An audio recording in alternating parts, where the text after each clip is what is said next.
नमस्कार. आपण ऐकतोय डॉक्टर सुधीर कुलकर्णी लिखित रामगंध.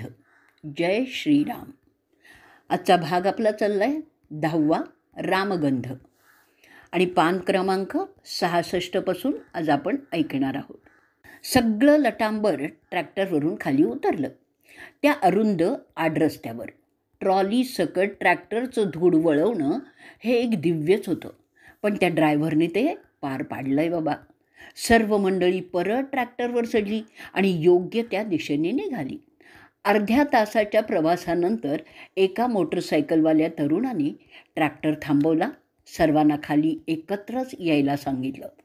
मंडळी, समोर 1 किलोमीटर अंतरावर राजरस्ता आहे. तो पार केला की आपण अयोध्येमध्ये सहजपणे पोचाल. पण रस्ता पार कसा करायचा हे मात्र तुमचं तुम्ही ठरवा. तिथेच बाजूला पोलीस छावणी आहे.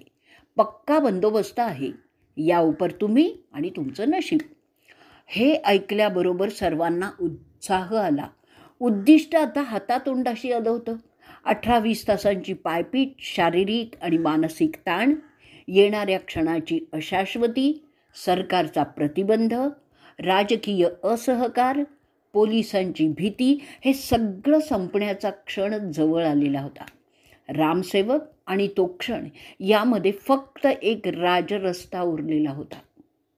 सर्वात आधी एक कर्नाटकाचा रामसेवक पुढे झाला. बाजूच्या उसाच्या शेतात दडून सर्वजण श्वास रोखून बघत होते. तो रस्त्यावर पोचला आणि सहजपणे चालत चालत रस्ता त्यांनी पार केला. 5 मिनिटांनी आणखीन एक रामसेवक निघाला. नंतर डॉक्टर कुलकर्णी निघाले. सहकाऱ्यांनी त्यांना शुभेच्छा दिल्या. डॉक्टर रस्त्यावर पोचले. मळलेले कपडे, दाढीचे वाढलेले काळे पांढरे खुंट, थकलेला रापलेला चेहरा, हातात पिशवी, पाठीवर सॅक, अशा स्थितीत ते रस्त्यावर पोचले. बाजूला पाहिलं. तळावर काही पोलीस पत्ते खेळत होते. 2 पोलीस हातात संगीनधारी बंदूक घेऊन सावधपणे उभे होते. जवळच पोलिसांची जाळीदार व्हॅन होती. दूर अंतरावर एक जीपही होती. डॉक्टर निम्मा रस्ता पार करून गेले आणि एका पोलिसाचं लक्ष गेलं. पाठीवरच्या सॅकने त्यांचा संशय बळावला. ठहरो, तो ओरडला. डॉक्टर उभे राहिले. खिशावरून हात फिरवला. तिखटाची पुडी आणि इंजेक्शनची सुई हाताशी आहे याची खात्री केली.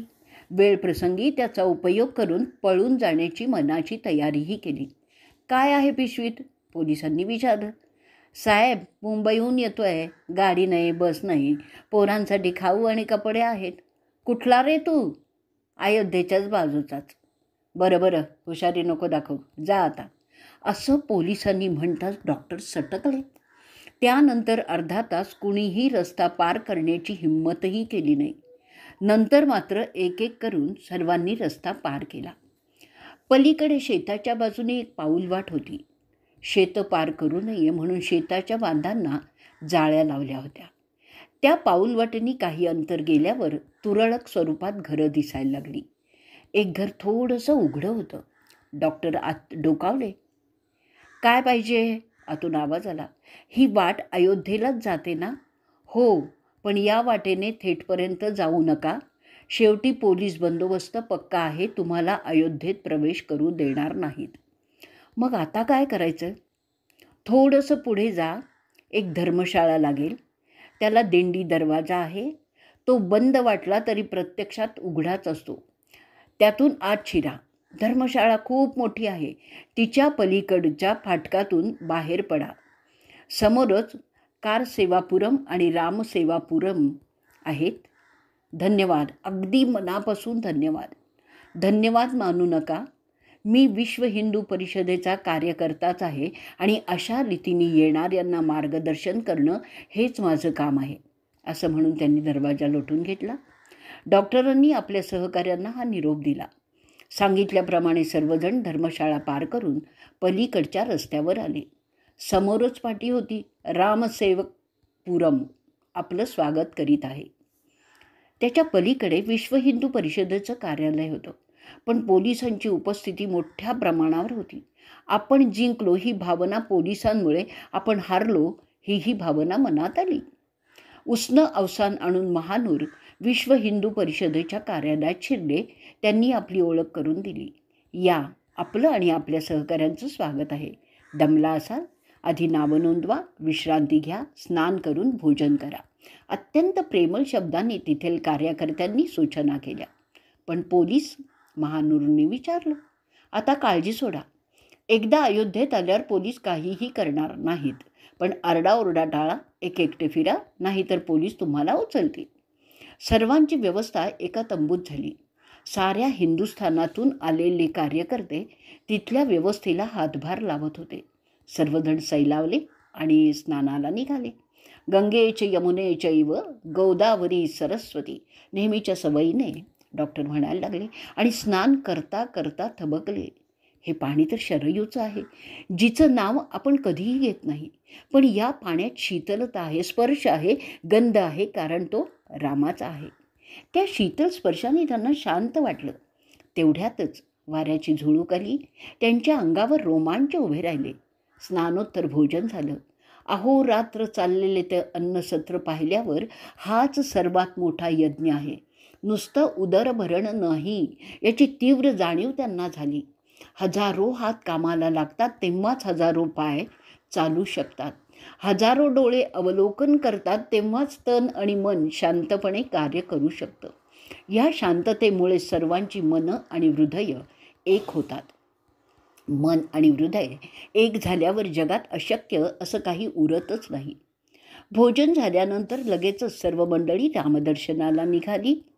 जाताना दिगंबर आखाडा लागला, हनुमान गढी मिळाली, राजा दशरथाचा महालही लागला. हा परिसर श्रीरामांच्या वास्तव्याने पावन झालेला आहे. ही माती, यावरूनच श्रीराम चालले असतील. चालता डॉक्टरांच्या मनात विचार येऊ लागले. ते रामजन्मभूमीजवळ आले. पोलीस तपासणी झाली आणि ते एका मोठ्या पिंजऱ्यात शिरले. रामाच्या दर्शनासाठी जायला लोखंडी पिंजऱ्यातूनच मार्ग होता. ठराविक अंतराने पोलीस तपासणी होत होती. नागमोडी वळणं घेत वाट जात होती. 2-2 फुटांवर पोलीस पहारा होता. एके ठिकाणी पिंजऱ्याबाहेरील पोलीस त्यांना म्हणाला, साहेब दर्शन घ्या. त्यांनी दाखवलेल्या दिशेने डॉक्टरांनी पाहिलं. साधारण 10 फुटांवर श्रीराम, सीता आणि लक्ष्मण यांच्या मूर्ती होत्या. प्रसन्न चेहरा, आश्वासक डोळे, हातात कोदंड, कमरेला पितांबर, गळ्यात माळा. एक समई तेवत होती. तिन्ही बाजूला रेशमी वस्त्रांचा उपयोग भिंत म्हणून केला होता. एका कोपऱ्यात एक पुजारी होता. श्रीरामांचं दर्शन होताच डॉक्टरांची समाधी लागली. आत्तापर्यंतची पायपीट, शेकडो शिवजलाभिषेक, जपयज्ञ, सभेतील भाषणं, मोर्चे, निदर्शने, संसद, पत्रकार, पोलीस, मानसिक ताण, इतकंच काय बरोबरीचे सहकारीसुद्धा मागे पडले. भावविभोर नजरेने डॉक्टर बघत होते. अनिर्वचनीय अशी अनुभूती घेत राहिले. जाणीवेचा फक्त एकच विषय उरलेला होता, संपूर्ण आसमंत भरून उरलेला गंध, अव्यभिचारी निष्ठेचा गंध, हजारोंच्या श्रद्धेचा गंध, अनादी परमेशाचा गंध, रामगंध. एक